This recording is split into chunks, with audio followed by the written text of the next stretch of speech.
ఒకవైపు డిజిటల్ యుగం, మరోవైపు ఏఐ లోకం మన చుట్టూ నడుస్తోంది. Robots, artificial intelligence, chat GPT ఇలా అడుగడుగునా టెక్నాలజీ జమానాయే ఉంది. అతి త్వరలో మనుషులతో సమానంగా ఏఐలు పోటీ ప్రపంచంలో దూసుకుపోవడానికి రంగం సిద్ధమవుతుంది. మరి ఇంత టెక్నాలజీ పెరిగిపోతున్న మన దేశంలో కొన్ని ప్రాంతాలు మాత్రం ఇంకా మూఢనమ్మకాలు, ఆచారాలు మనుషులను శాసిస్తూనే ఉన్నాయి. కులం, మతం, గ్రామ సాంప్రదాయాలే మనుషులకు కళ్ళెం వేస్తుంటే వాటి పేరుతో అమానవీయ సంఘటనలు చోటు చేసుకుంటున్నాయి. మానవత్వాన్ని మంటగల్పుతున్న ఈ చర్యలు చూస్తుంటే మనం ఆధునిక కాలంలోనే ఉన్నామా అన్న అనుమానం కలగక మానదు. ఇలాంటి ఓ సంఘటనే ఒడిశాలో చోటు చేసుకుంది.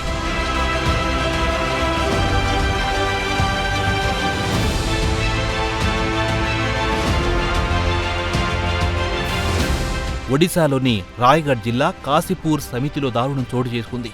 ప్రేమించి పెళ్లి చేసుకున్న ఓ జంట పట్ల అక్కడి పెద్దలు వ్యవహరించిన తీరు ఇప్పటికీ మన సమాజంలో ఉన్న అనాగరికతను ప్రదర్శిస్తుంది. వివరాల్లోకి వెళ్తే ఆ ప్రాంతానికి చెందిన ఓ ఆదివాసీ యువతి, షెడ్యూల్ కులానికి చెందిన యువకుడు ఇద్దరు ప్రేమించుకున్నారు. పెద్దలు నొప్పించి పెళ్లి చేసుకోవాలని ఇరువురు ఇంట్లో విషయాన్ని చెప్పారు. కానీ యువతి ఇంట్లో వాళ్లు ససేమిరా అన్నారు. దీంతో ఆ జంట 3 రోజుల క్రితం పారిపోయి పెళ్లి చేసుకుంది.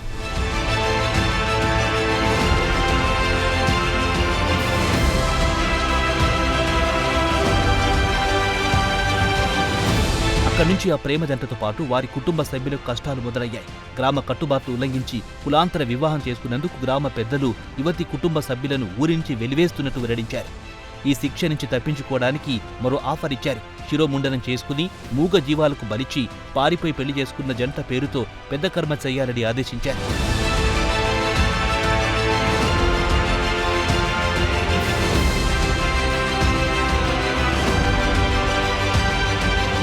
దీంతో భయభ్రాంతులకు గురైన యువతి కుటుంబ సభ్యులు, వారి బంధువులు సుమారు 40 మంది పురుషులు గుండు గీయించుకున్నారు. అనంతరం బ్రతుకున్న తమ కూతురితో పాటు అల్లుడికి పెద్ద కర్మ చేశారు. ఇంత అమానవీయ సంఘటన ఆ ఊరి ప్రజలతో పాటు చుట్టుప్రక్కల గ్రామాల ప్రజలను సైతం తీవ్రంగా కలిచివేసింది.